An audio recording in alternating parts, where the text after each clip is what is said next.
ये बड़ी खबर आपको बता रहे हैं। बंगाल के संदेशखाली से बीजेपी नेता शुवेंदु अधिकारी को पुलिस ने रोक लिया है। शुवेंदु अधिकारी को संदेशखाली जाने से रोका गया है। हालांकि देखिए, शुवेंदु अधिकारी को कोर्ट से परमिशन मिली थी।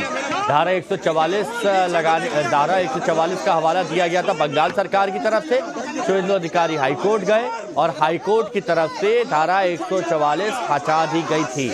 शुवेंदु अधिकारी को जाने की इजाजत कोर्ट की तरफ से दी गई थी, लेकिन उसके बावजूद जब पीड़ितों से मिलने संदेशखाली जा रहे थे शुवेंदु अधिकारी, तो संदेशखाली में धारा 144 लगाने का नया आदेश जारी कर दिया गया।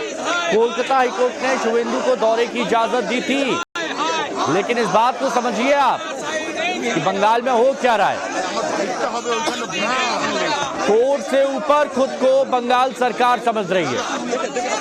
कोर्ट ने धारा 144 हटाने और शुवेंदु अधिकारी को वहां जाने की इजाजत दी थी। हाईकोर्ट ने कल यह फैसला सुनाया, लेकिन आज एक बार फिर से धारा 144 लगा दी जाती है। एक बार फिर से शुवेंदु अधिकारी को रोक दिया जाता है, यानी खुलेआम अब ममता सरकार, टीएमसी सरकार, बंगाल की सरकार कानूनों की धज्जियां उड़ाने पर आमादा है कि चाहे कोर्ट से फैसला आए या कहीं से फैसला आए, हमने जो सोच लिया वो सोच लिया, फाइनल हो गया। और इसके चलते जो हाईकोर्ट के फैसले का भी पालन नहीं किया जा रहा है बंगाल सरकार की तरफ से, अब उसका विरोध कैसे किया जा रहा है, जरा ये नारेबाजी सुनिए।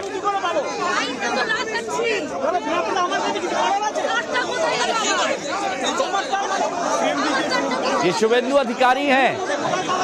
कोर्ट से इजाजत मिलने के बाद ये संदेशखाली जा रहे थे। उस जगह पे जा रहे थे जहां पर महिलाएं चीख चीख के कह रही हैं कि उनके साथ दुराचार हुआ है, उनके साथ उनका उत्पीड़न हुआ है, उनके साथ गलत काम हुआ है, और ये टीएमसी के लोगों ने किया है। शेख शाहजहां का नाम लिया गया है, जिसको बचाने के लिए एड़ी चोटी का जोर टीएमसी और बंगाल सरकार ने लगा दिया है। उन महिलाओं को झूठा बताने पर सरकार इस वक्त जुटी हुई है। महिलाएं न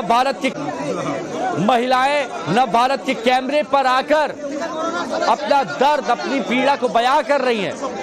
चिल्ला चिल्ला कर उनके ऊपर जो टॉर्चर हुआ उसकी गवाही दे रही हैं।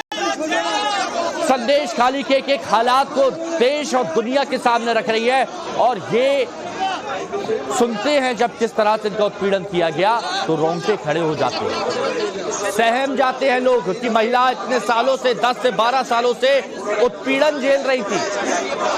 रात में उनको दफ्तर, टीएमसी दफ्तर ले जाया जाता था, सुबह छोड़ दिया जाता था। मना करने पर पति और बेटे को उठा लेने की धमकी दी जाती थी। पुलिस के पास जाते थे तो पुलिस कहती थी मेडिकल रिपोर्ट लेकर आओ। यौन उत्पीड़न उनका हो रहा था।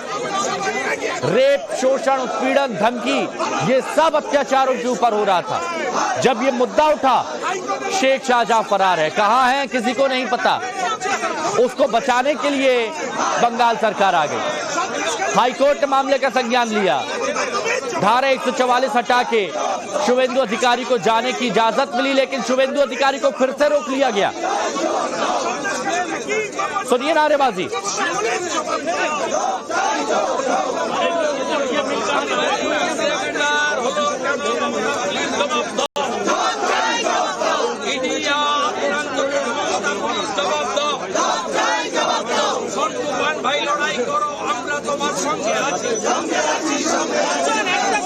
दरअसल शुवेंदु अधिकारी और बीजेपी के तमाम नेता जो इस वक्त धरने पर बैठे हुए हैं, ये जवाब मांग रहे हैं ममता सरकार से, ये जवाब मांग रहे हैं बंगाल सरकार से कि जब हाईकोर्ट की तरफ से इजाजत दी गई है तो फिर आपने किन ग्राउंड्स पर रोका है। हाईकोर्ट को भी नहीं मानती है सरकार।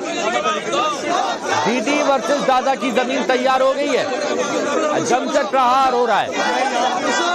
एक तरफ एड़ी चोटी का जोर बंगाल सरकार ने लगा दिया है कि किसी को भी संदेशखाली नहीं जाने दिया जाए, तो दूसरी तरफ बीजेपी, सीपीआईएम, तमाम लोग ये संदेशखाली जाना चाहते हैं। हाई कोर्ट की इजाजत के बाद जब ये वहां पर जाते हैं तो फिर से इनको रोक दिया जाता है। अब बीजेपी कार्यकर्ताओं के साथ धरने पर शुवेंदु अधिकारी बैठ गए हैं। ममता सरकार के खिलाफ नारेबाजी की जा रही है और संदेश खाली मुद्दा टाइम्स नाउ नवभारत ने उठाया। वहां की पीड़ित महिलाओं की गवाही नवभारत ने पूरे देश को दिखाई। हर एक तस्वीर नवभारत पर आपने देखी, कैसे कोहराम मचा हुआ है, हंगामा हो रहा है, वो भी आपने नवभारत पर देखा। जब कोर्ट में ये मामला पहुंचा, कोर्ट ने क्या फैसला दिया, ये कल आपको बताया था सुशांत सिन्हा ने। बंगाल को लेकर जनता क्या सोचती है, मूड मीटर, वो भी आपको बताया सुशांत सिन्हा ने। और उसके बाद